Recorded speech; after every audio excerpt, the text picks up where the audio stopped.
चलिए श्रृंखला को आगे बढ़ाते हैं।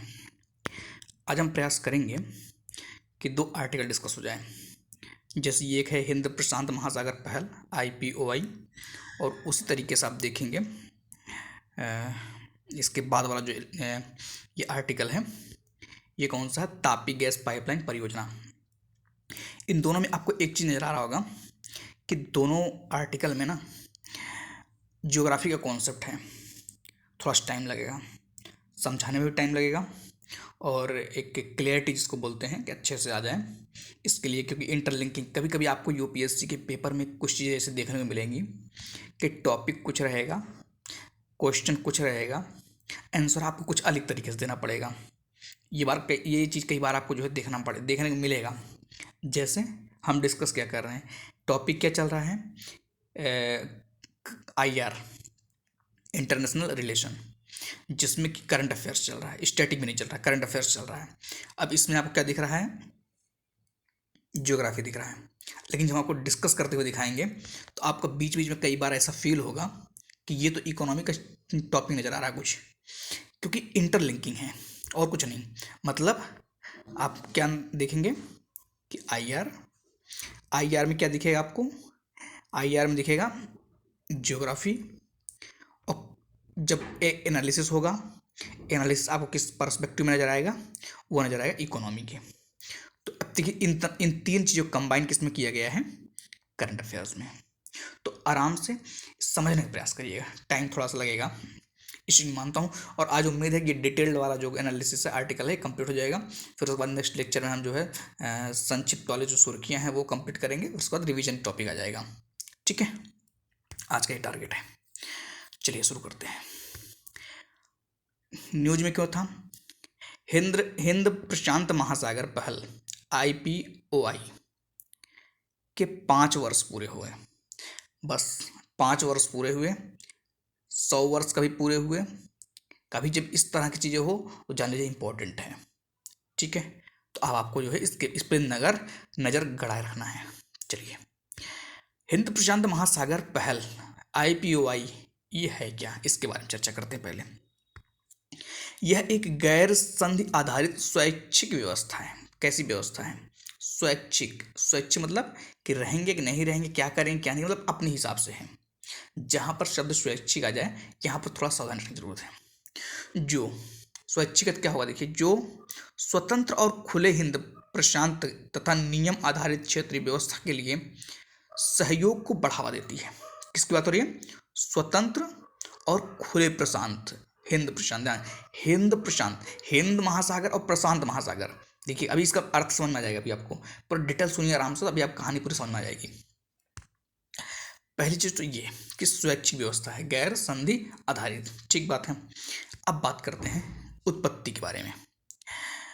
भारत ने IPOI को 2019 में बैंकॉक थाईलैंड, 2019 में बैंकॉक थाईलैंड, अब बैंकॉक कहाँ पे, थाईलैंड, ये पता होना चाहिए, मैपिंग पार्ट है, में आयोजित हुए पूर्वी एशिया शिखर सम्मेलन EAS के दौरान लॉन्च किया था। कब की बात है, 2019 का, देख लीजिए, नया नहीं है। मतलब कहने मतलब ये उद्देश्य क्या है, उद्देश्य अक्सर पूछा जाता है। यह व्यवहारिक सहयोग के जरिए समान विचारधारा वाले देशों के साथ नई साझेदारी बनाकर एक समुदाय की भावना का निर्माण करने पर केंद्रित है। एक समुदाय की भावना, ये पॉइंट क्या, समुदाय की भावना, ये चीज ध्यान रखिएगा। उसके बाद क्या पॉइंट है, अब इसका सिद्धांत क्या है, अब इसका सिद्धांत थोड़ा देखिएगा। यह भारत द्वारा 2015 में शुरू की गई, भारत द्वारा 2015 में शुरू की गई क्षेत्र में सभी के लिए सुरक्षा और विकास सागर, सुना होगा आपने, प्रीलिम्स के लिए भी इंपॉर्टेंट है, तैयार रहिएगा। प्रीलिम्स के लिए कुछ चीज़ें इंपॉर्टेंट, जैसे IPOI, प्रीलिम्स के लिए तैयार रहिएगा, सीधे से पूछ सकता कि ये क्या है, IPOI के बारे में भी इंपॉर्टेंट है, तो ध्यान रखिएगा। क्या, फिर से पॉइंट, यह भारत द्वारा 2015 में शुरू की गई क्षेत्र में सभी के लिए सुरक्षा और विकास सागर पहल की अवधारणा पर आधारित है। मतलब क्या, आईपीओआई की जो सिद्धांत हैं वो सागर जो है उसके सिद्धांत पर आधारित है। इतना क्लियर होना चाहिए। जब आप सामने स्टेटमेंट आएगा तब आपको वहां पर क्लियर करना पड़ेगा कि ये बात सही लिखा गया है गलत लिखा गया है, ध्यान रखिएगा। सागर पहल का विजन अंतरराष्ट्रीय समुद्री कानूनों, एक अंतरराष्ट्रीय बात हो रही है। समुद्र क्या है? समुद्र जियोग्राफिक पार्ट है। कानून पता ही आपको, लॉ या कह लीजिए एक पॉलिटी या गवर्नेंस इस तरह से मिलता जुलता है, जो कि अंतरराष्ट्रीय इंटरनेशनल दिखा रहा है आपको। तीनों कंबाइन करके कुछ और नया चीज निकल रहा है। अंतरराष्ट्रीय समुद्री कानूनों एवं मानदंडों का सम्मान करते हुए तथा आर्थिक सहायता, इकोनॉमी आ गया। देखते रहिएगा कि किस किस डायमेंशन ओपन होता चीजें, ठीक है। आर्थिक सहायता और समुद्री सुरक्षा चिंताओं को एक साझा मंच पर लाते हुए समावेशी विकास को बढ़ावा देना। समावेशी बहुत इंपॉर्टेंट है। समावेशी आपको खुद पता होगा अगर आपने पढ़ा है, समावेशी कितना इंपॉर्टेंट चीज है, ठीक है। तो इतनी बात मुझे लगता है क्लियर होगी। अब बात करते हैं थोड़ा सा कि आईपीओआई के 7 स्तंभ और उसका नेतृत्व करने वाले देश ये क्या है। अब इसके जो है स्तंभ बारे में देख लेते हैं क्या क्या पॉइंट हैं।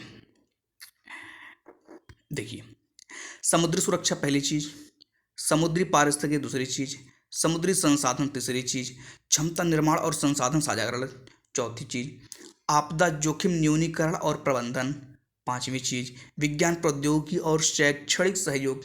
उसके बाद क्या है? व्यापार, कनेक्टिविटी और समुद्री पहल। ध्यान रखिएगा आपके सिलेबस में ही एक टॉपिक है डिजास्टर मैनेजमेंट, आपदा जोखिम दिख रहा होगा। सिलेबस जरूर ध्यान रखिएगा, सिलेबस ध्यान रखेंगे तभी अच्छा समझ आएगा। तो कभी कभी आपको लगेगा कि हम फालतू चीज पढ़ रहे हैं। उसके बाद क्या है? साइंस टेक है ही दिख रहा है आपको। समुद्री सुरक्षा सिक्योरिटी दिख रहा है। समुद्री पारिस्थितिकी पर्यावरण दिख रहा है। समुद्री संसाधन जियोग्राफी दिख रहा है। क्षमता निर्माण और संसाधन साझाकरण ये आपका दिख रहा है। उसके बाद क्या है? व्यापार, कनेक्टिविटी और समुद्री परिवहन, ये तो आपको इकोनॉमिक पार्ट दिख ही रहा है। तो उम्मीद है कि ये बात आप समझ रहे होंगे कि ये टॉपिक चल रहा है कितने डायमेंशन को कवर कर रहा है, ठीक है। चलिए आगे चलते हैं। अब उसके बाद जो है देखिए, निरंतरता बनाए रखिए और आराम से सुनते रहिएगा, जल्दीबाजी एकदम नहीं। अब बात आती है कि हिंद प्रशांत क्या है। पॉइंट, हिंद प्रशांत क्या है? प्रीलिम्स के लिए ऑटोमेटिक इंपॉर्टेंट हो गया। हिंद प्रशांत क्षेत्र एक भौगोलिक और सामरिक क्षेत्र, याद रखिएगा, केवल भौगोलिक बात नहीं हो रही है, सामरिक भी है। भौगोलिक और सामरिक क्षेत्र है जिसकी व्याख्या विभिन्न देशों और क्षेत्रीय संगठन, विभिन्न देश की भी बात हो रही है, ये ध्यान रखिएगा, और क्षेत्रीय बात हो रही है, क्षेत्रीय संगठनों की बात हो रही है। दोनों चीज अलग अलग है। विभिन्न देशों और क्षेत्रीय संगठन द्वारा अलग अलग क्या क्या, अलग अलग भू राजनीतिक, ज्योग्राफी वाला पार्ट हो गया, भू राजनीतिक, ज्योग्राफी और पॉलिटी दोनों पार्ट है। भू राजनीतिक का मतलब ये है, यही है कि जियो और पॉलिटिकल मिला बनाया गया है, ध्यान रखिएगा। आर्थिक, इकोनॉमी वाला पार्ट है, और सुरक्षा, सिक्योरिटी हितों के आधार पर की जाती है। क्लियर की बात। हिंद प्रशांत है क्या? फिर से एक बार, हिंद प्रशांत क्षेत्र एक ऐसा भौगोलिक और सामरिक क्षेत्र है जिसकी व्याख्या विभिन्न देशों और क्षेत्रीय संगठनों द्वारा अलग अलग भू राजनीतिक, आर्थिक और सुरक्षा हितों के आधार पर की जाती है। भूस्थानिक और रणनीतिक व्याख्या, ये क्या है? भूस्थानिक और रणनीतिक व्याख्या, हिंद प्रशांत शब्दों पर बहुत गौर करिएगा। शब्द समझ लीजिए, एक एक शब्द का अलग अलग मीनिंग हो जाता है, बहुत बारीकी ध्यान रखिएगा। आप यूपीएससी एस्पायरेंट हैं, आप आईएएस बनने वाले हैं, शब्दों पर गौर रखिएगा।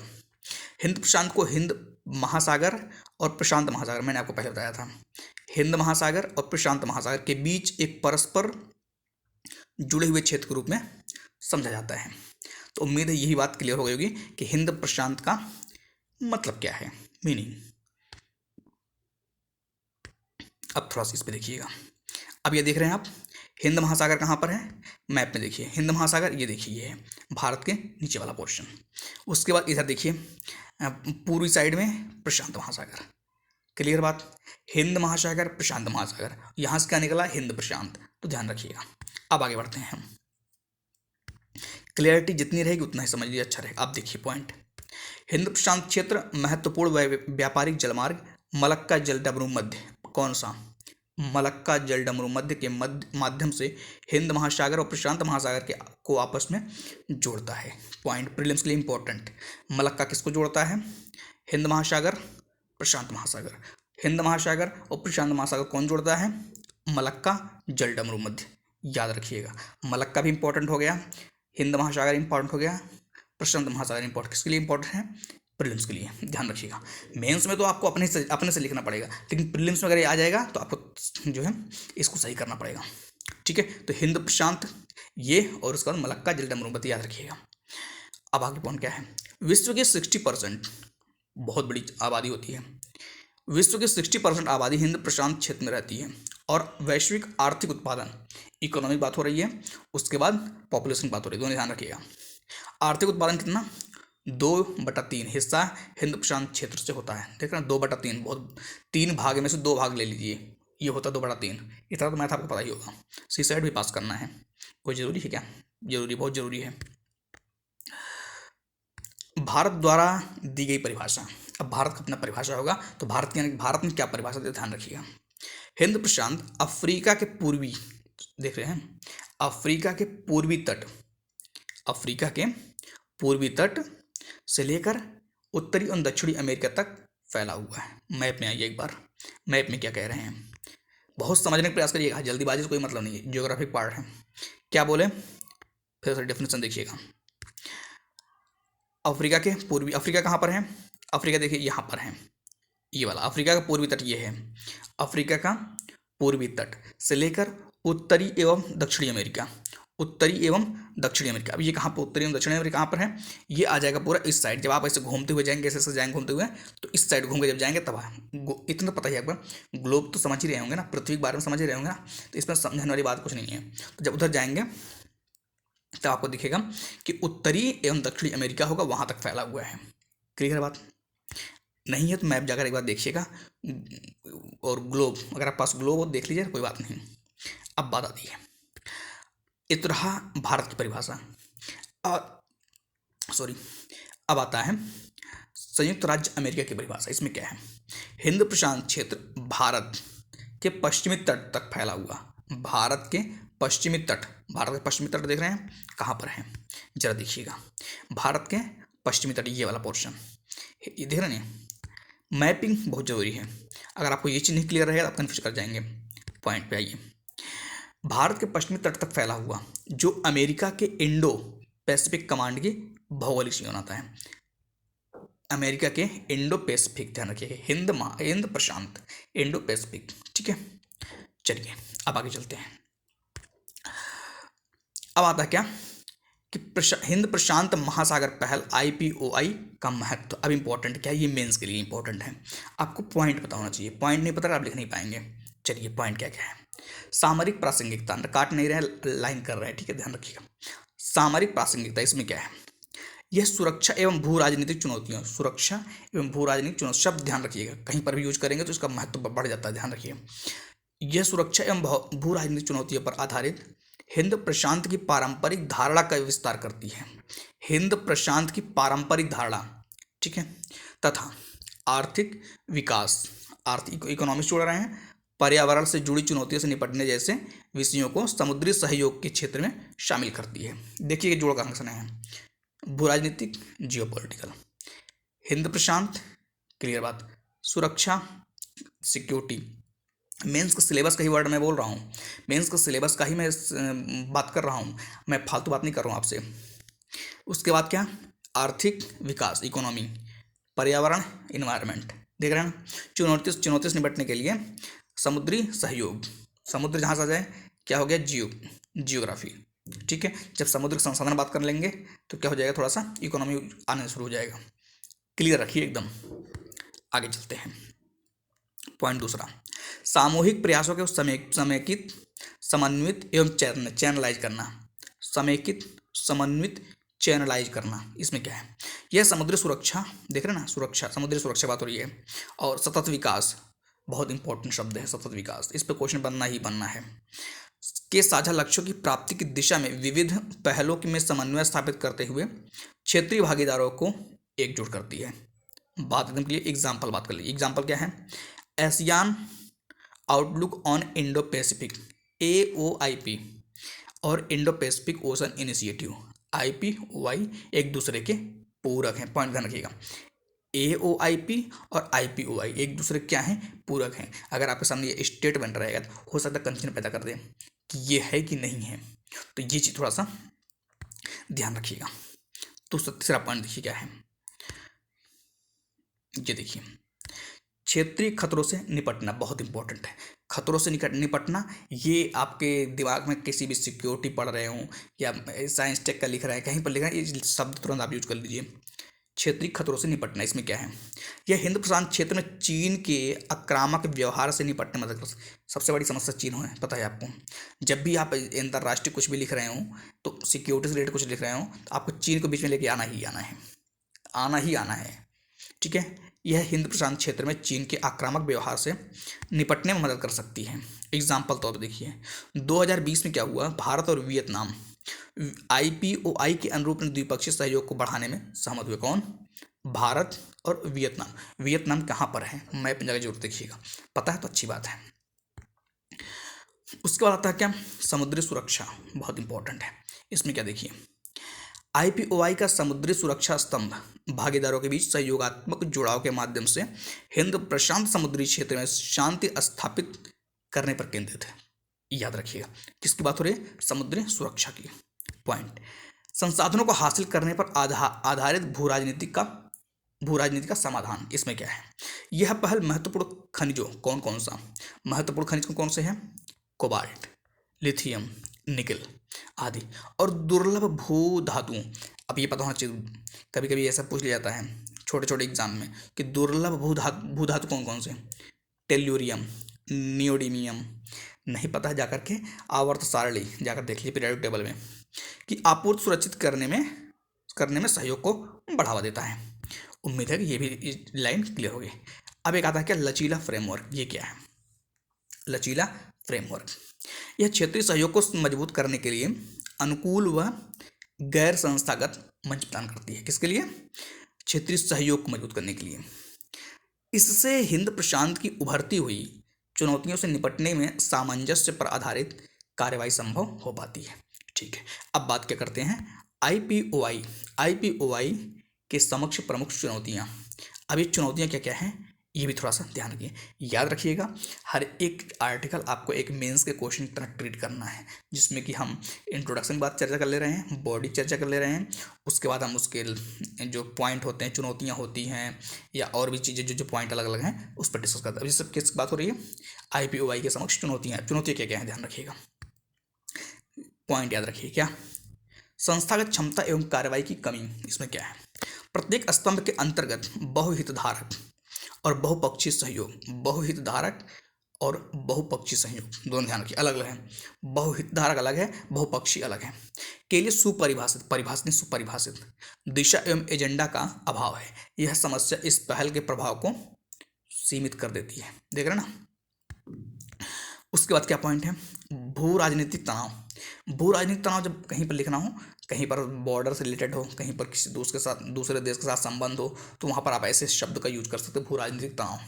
इसमें क्या है, यह हिंद प्रशांत को धारणा को और जटिल बनाता है। किसकी, हिंद प्रशांत धारणा को, ध्यान रखिए, भू राजनीतिक तनाव। क्यों, क्योंकि चीन हिंद प्रशांत क्षेत्र में पश्चिमी देशों की बढ़ती सक्रियता को उसके प्रभाव कम करने वाली एक और कार्रवाई मानता है। मतलब कि चीन समझता है कि अगर भारत किसी अन्य देश के साथ कुछ संबंध बना रहा है, तो वो उसकी जो चीन का प्रभाव है उसको कम करने का प्रयास कर रहा है। इस तरह के चीन अपने आप को मानने लगता है, अपने से ही मानने लगता है। तो वहाँ पर जब ऐसा होता है तो थोड़ी बाधाएं पैदा होंगी। तो इसको किस रूप में देखते हैं, चुनौती के रूप में देखते हैं। ठीक है, संसाधन की कमी। संसाधन बहुत महत्वपूर्ण चीज़, आप पता ही बात। इसमें क्या है, संसाधन कमी, संयुक्त पहलों के लिए वित्त पोषण तंत्र की कमी है, तथा भागीदार देशों के बीच तकनीक और अवसंरचना क्षमताओं के स्तर पर काफ़ी असमानता है। ठीक है, भागीदार देशों की विनियामक व्यवस्था में सामंजस्य की कमी। विनियामक बहुत महत्वपूर्ण बात है, क्योंकि बिना विनियामक के सारी चीज़ें फेल हो जाती हैं। तो विनियामक व्यवस्था में सामंजस्य की कमी, इसमें क्या देखिए, भागीदार देशों की राष्ट्रीय नीतियाँ जो भी देश भागीदारी है करते हैं उनकी राष्ट्रीय कुछ नीति होती है, उसकी बात हो रही है। नीतियाँ, नियम और विनियम काफ़ी अलग अलग होंगे ही, अलग अलग देश, अलग अलग नियम, अलग अलग कानून, ठीक है। इन नीतियों और नियमों विनियमों में सामंजस्य बैठना तथा साझा मानक का निर्माण करना एक बड़ी चुनौती है, ये भी बात क्लियर है। उसके बाद क्या पॉइंट आता है, इधर देखिएगा, ये क्या है, क्षेत्र के सभी देशों को शामिल करने से जुड़े मुद्दे। क्षेत्र के सभी देशों को शामिल करने से जुड़े, इसमें क्या है, इस पहल में पूर्वी अफ्रीका, पॉइंट बताया हमने आपका, पूर्वी अफ्रीका कहाँ पर है, और खाड़ी सहयोग परिषद के देशों का सीमित प्रतिनिधित्व है, ठीक है। अब बात आती है किसके, वे फॉरवर्ड, आगे की राह। इसमें क्या है, आगे की राह, यहीं से आप जो है फिर उसके बाद कंक्लूजन पहुंचते हैं। ये तो आपको पता है कि किसी भी आंसर को किस स्ट्रक्चर में लिखना होता है, ये आपको पता ही होगा।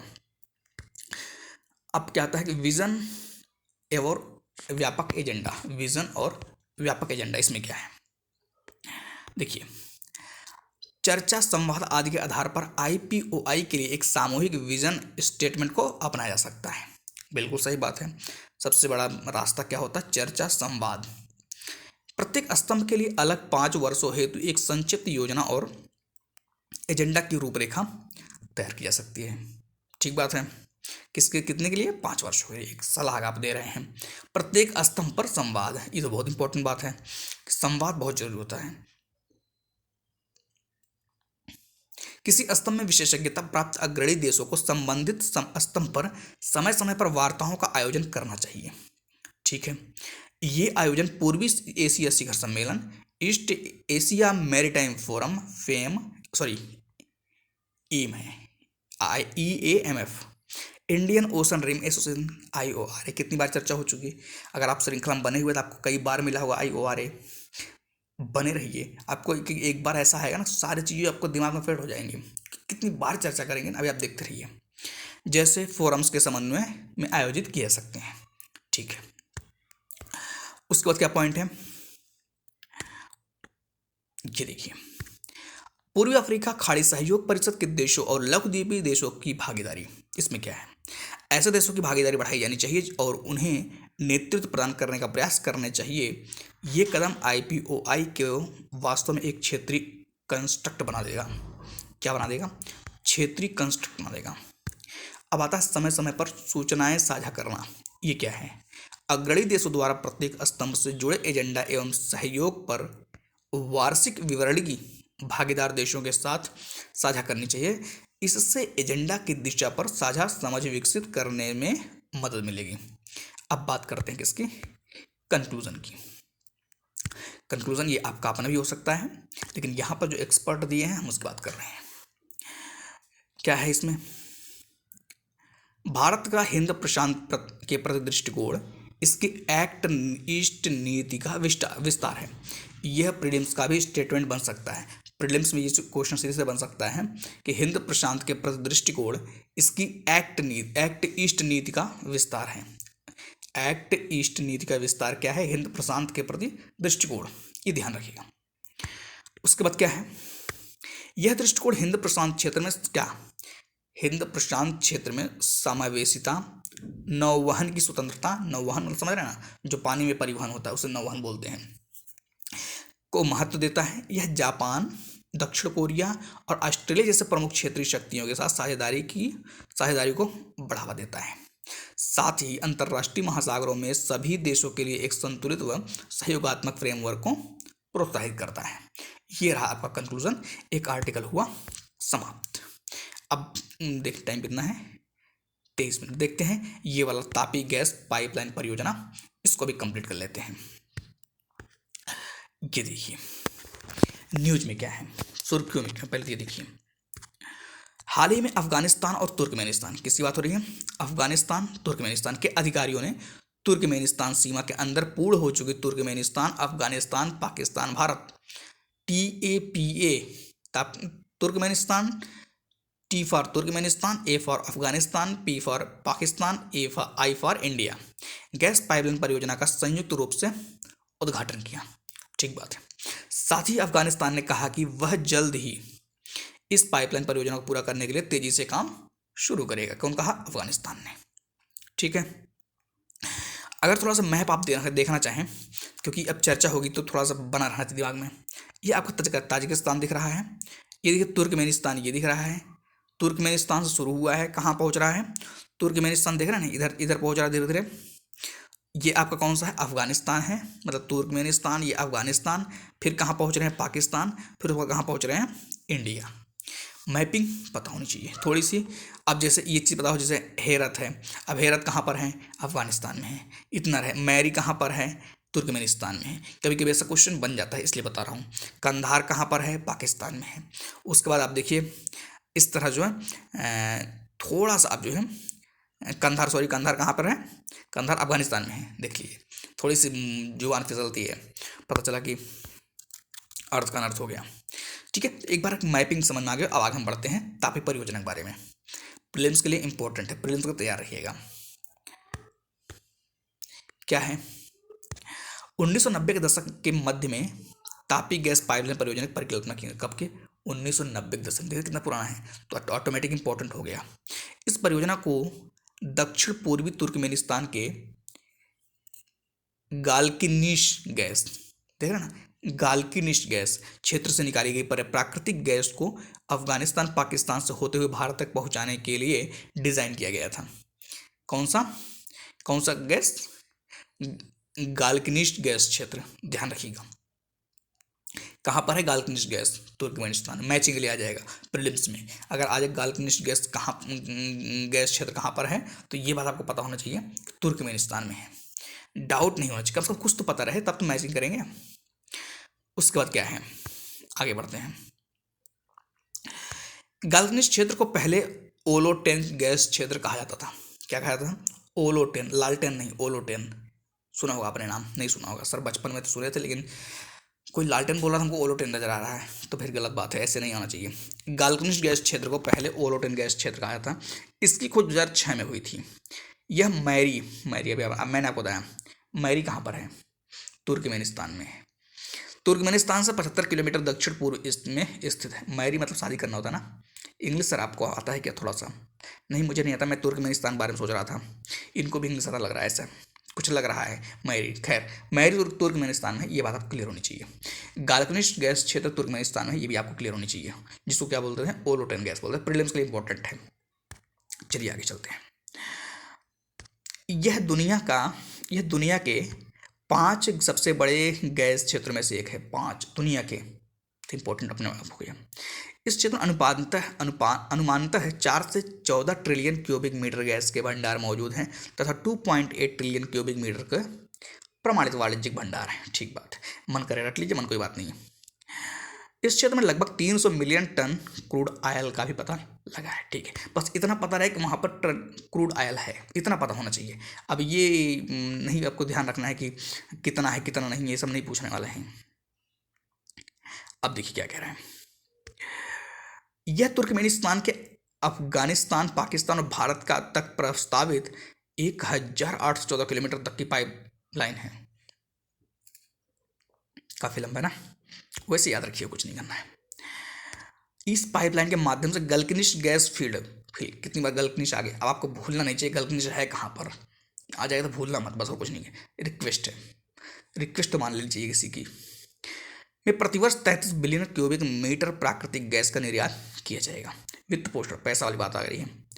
इसे एशियाई विकास बैंक द्वारा वित्त पोषित किया जा रहा है। कौन? एडीबी, सुना होगा नाम। एडीबी के बारे में जाकर के थोड़ा सा देख लीजिएगा, इसका महत्वपूर्ण संस्था है, इसके बारे में स्ट्रक्चर क्या है, इसका कार्य क्या है, थोड़ा सा जाकर के आप देख लीजिएगा, मुख्यालय वगैरह थोड़ा देख लीजिएगा। यह बैंक इस परियोजना के विकास के लिए ट्रांजैक्शन एडवाइजर के रूप में भी कार्य कर रहा है। कौन सा? Transaction advisor. किसकी बात हो रही है? एडीबी। बहुत इंपॉर्टेंट है, तापी परियोजना इंपॉर्टेंट है, इसलिए एडीबी तो ऑलरेडी इंपॉर्टेंट है ही, तो दोनों के मिलाने से और इंपॉर्टेंट बन गया है, ध्यान रखिएगा। उसके बाद क्या चलते हैं, उसके बाद क्या है, आगे चलें। देखिए आज कंप्लीट हो जाएगा।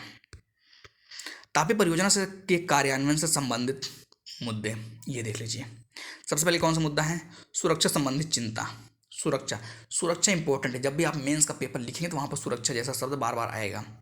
आपको हर सब्जेक्ट में, हर पेपर में लेके आना पड़ेगा सुरक्षा, क्योंकि आप आईएएस बनने जा रहे हैं, आईपीएस बनेंगे, तो आईपीएस बनकर क्या करेंगे, पूजा पाठ थोड़े करेंगे, सुरक्षा के काम करेंगे, इतना ध्यान रखिएगा। अफगानिस्तान और पाकिस्तान में राजनीतिक अस्थिरता इस परियोजना की दीर्घकालिक व्यवहार्यता के लिए खतरा उत्पन्न करती है। किसकी किसकी? अफगानिस्तान और पाकिस्तान, याद रखिएगा। पाकिस्तान और अफगानिस्तान में थोड़ी सी राजनीतिक अस्थिरता होती है, इस वजह से ऐसा लिखा गया है। भू राजनीतिक तनाव इंपॉर्टेंट। भारत पाकिस्तान के बीच तनावपूर्ण संबंधों के कारण निर्णय लेना जटिल हो गया है, पता ही है। भारत पाकिस्तान के बीच में, और तापी कहाँ से जा रहा है तो आपने देख ही लिया है। वित्त पोषण संबंधी राजनीतिक जोखिम संभावित निवेशकों और ऋणदाताओं को हतोत्साहित करते हैं, सिंपल सी बात है, इतना तो आप समझदार हैं। प्रतिस्पर्धी परियोजनाएं, उदाहरण के लिए प्रस्तावित ईरान पाकिस्तान शांति पाइपलाइन पाकिस्तान की तापी के प्रति प्रतिबद्धताओं को जटिल बनाती है। कौन? ईरान पाकिस्तान शांति पाइपलाइन, ध्यान रखिएगा। उसके बाद आता है तापी परियोजना का महत्व। महत्व इंपॉर्टेंट है मेंस के लिए, तो आप पता ही होगा। देखिए क्या है इसमें, रणनीतिक और भू राजनीतिक। कौन कौन सा? रणनीतिक और भू राजनीतिक। आप सुनते सुनते एक बार अपने आप एहसास करने लगेंगे कि कुछ शब्द आएगा, हमको कुछ लिख ही देना है कुछ शब्द, क्योंकि आपको सुनते सुनते रट उठेगा। आपको पता है कि हमको इसमें ऐसा है, मैं ऐसा लिख दूंगा। अब जैसे राजनीतिक, भू राजनीतिक शब्द कितनी बार आएगा, कितनी बार आया अब तक के लेक्चर में? राजनीतिक और भू राजनीतिक। परस्पर आर्थिक निर्भरता, आर्थिक आ गया, आर्थिक भी कहीं पर लगा देना है, जहाँ कुछ थोड़ा सा लगे इकोनॉमी से रिलेटेड लगा देना है। कैसे? आर्थिक निर्भरता भारत और पाकिस्तान के बीच बेहतर संबंधों का मार्ग प्रशस्त कर सकती है। यह भारत को मध्य एशिया में, क्या बात है, देखिए भारत को मध्य एशिया, आपको ये बात पता होनी चाहिए मध्य एशिया कहाँ पर है। भारत को मध्य एशिया में चीन के बढ़ते प्रभाव को संतुलित करने में मदद कर सकता है। भारत को मध्य एशिया में चीन के प्रभाव को, चलो ना, मतलब चीन का प्रभाव वहां पर भी है, इतना समझिएगा। उसके बाद क्या है, आर्थिक इकोनॉमिक पार्ट क्या है? संभावित रूप से सस्ती प्राकृतिक गैस तक पहुंच से भारत के औद्योगिक क्षेत्र को बढ़ावा मिल सकता है। साथ ही ऊर्जा आयात लागत को कम करके भारत के व्यापार घाटे को कम किया जा सकता है। भारत के व्यापार घाटे को, भारत का व्यापार घाटा जहां पर आ जाए तो आप समझिए इकोनॉमी शुरू हो गया है। तो इतना थोड़ा ध्यान रखिएगा, इकोनॉमी का थोड़ा सा शब्द यूज होता रहेगा। व्यापार घाटा हो गया, आर्थिक समावेशी हो गया, सतत विकास हो गया, आर्थिक समृद्धि हो गया, ये सब शब्द आपके आते रहेंगे, घूम घूम के आते रहेंगे, तो एकदम रट उठेगा, टेंशन नहीं जरूरत, सुनते रहे उसका आराम से। उसके बाद क्या आता है, ऊर्जा सुरक्षा। ये क्या है? तापी परियोजना प्राकृतिक गैस का एक स्थिर व दीर्घकालिक स्रोत प्रदान कर सकती है। किसका? प्राकृतिक गैस का। कौन सी परियोजना? तापी परियोजना। किसका? प्राकृतिक गैस का एक स्थिर व दीर्घकालिक स्रोत प्रदान कर सकती है। इससे भारत के एनर्जी मिक्स में विविधता लाने और तेल आयात पर निर्भरता कम करने में मदद मिलेगी। ये भी चीज़ याद रखिएगा। उसके बाद अब हम पहुंचते हैं कहाँ पर? निष्कर्ष पर। निष्कर्ष ये आपका अपना भी हो सकता है, लेकिन हम एक्सपर्ट जो लिखे हैं उसकी बात हम कर रहे हैं। इसमें क्या है, तापी परियोजना में दक्षिण और मध्य एशिया, दक्षिण और मध्य एशिया दोनों याद रखिएगा। एक दक्षिण एशिया की बात हो रही है, एक मध्य एशिया। दक्षिण और मध्य एशिया के ऊर्जा परिदृश्य को बदलने की क्षमता है। ऊर्जा परिदृश्य मतलब किसमें? तापी परियोजना में। इसे क्षेत्रीय एकीकरण और आर्थिक विकास, फिर है आर्थिक विकास, क्षेत्रीय एकीकरण, फिर क्या है? आर्थिक विकास को बढ़ावा मिलेगा। कुछ टर्म्स बार बार यूज होते रहेंगे।